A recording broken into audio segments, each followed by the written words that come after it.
warahmatullahi wabarakatuh. Perkenalkan, saya Aira Kila Albantani, kelas 10-5, absen 4, mata pelajaran biologi. Hari ini saya akan mempresentasikan tentang jamur. Jamur adalah organisme eukariotik yang termasuk dalam kingdom fungi.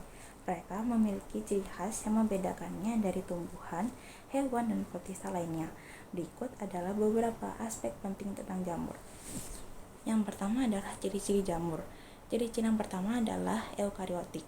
Dia adalah memiliki inti sel yang dibungkus membran. Yang kedua adalah heterotrof, yaitu tidak dapat membuat makanan sendiri sehingga memperoleh nutrisi dari organisme lain melalui saprofit, parasit, dan simbiosis. Yang ketiga adalah dinding sel dari kitin, yaitu dia berbeda dengan tumbuhan yang memiliki dinding sel dari selulosa. Yang terakhir adalah berkembang biak dengan spora, yaitu reproduksi dapat terjadi secara aseksual maupun seksual. Poin yang kedua adalah struktur dan karakteristik jamur. Yang pertama adalah hifa, yaitu adalah benang-benang penyusun tubuh jamur.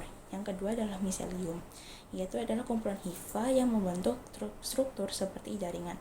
Yang ketiga adalah tubuh buah, yaitu adalah struktur reproduksi yang menghasilkan spora, misalnya pada jamur kuping dan jamur kancing. Yang keempat adalah spora, yaitu adalah unit reproduksi yang dapat menyebar melalui udara, air, atau organisme lain. Poin yang ketiga adalah klasifikasi jamur. Ini kita akan jadikan contoh, yaitu adalah jamur kancing. Untuk klasifikasi jamur kancing, dia termasuk Basidiomycota dan ada pada tabel berikut. Yang pertama adalah kingdom. Kingdomnya termasuk fungi. Yang kedua adalah divisi. Divisinya adalah masuk Basidiomycota. Yang ketiga adalah kelas, yaitu dia masuk ke Basidiomycetes. Yang keempat adalah ordo, yaitu Agaricales. Yang kelima famili Agaricalcea. Yang keenam adalah genus. Yang ketujuh adalah spesies, yaitu Agaricus bisporus. Poin yang terakhir adalah siklus hidup jamur. Kita akan menjadikan contoh, yaitu adalah siklus hidup jamur kancing atau Agaricus bisporus, yaitu dia melibatkan reproduksi aseksual dan seksual. Reproduksi yang pertama adalah reproduksi aseksual, yaitu jamur kancing dapat berkembang biak secara seksual melalui spora yang dihasilkan oleh basidium di bawah tudung jamur. Spora ini menyebar melalui udara dan tumbuh menjadi miselium primer saat menemukan lingkungan yang cocok. Miselium ini berkembang dan membentuk tubuh buah atau jamur kancing baru tanpa perlu peluburan dua inti sel atau biasa disebut karyogami. Reproduksi yang kedua adalah reproduksi seksual.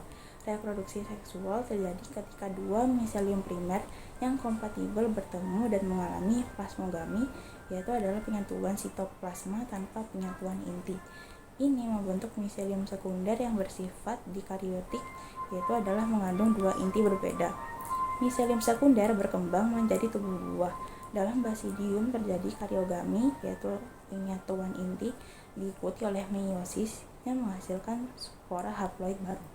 Spora ini dilepaskan dan tumbuh menjadi miselium primer baru dan mengulang siklus hidupnya.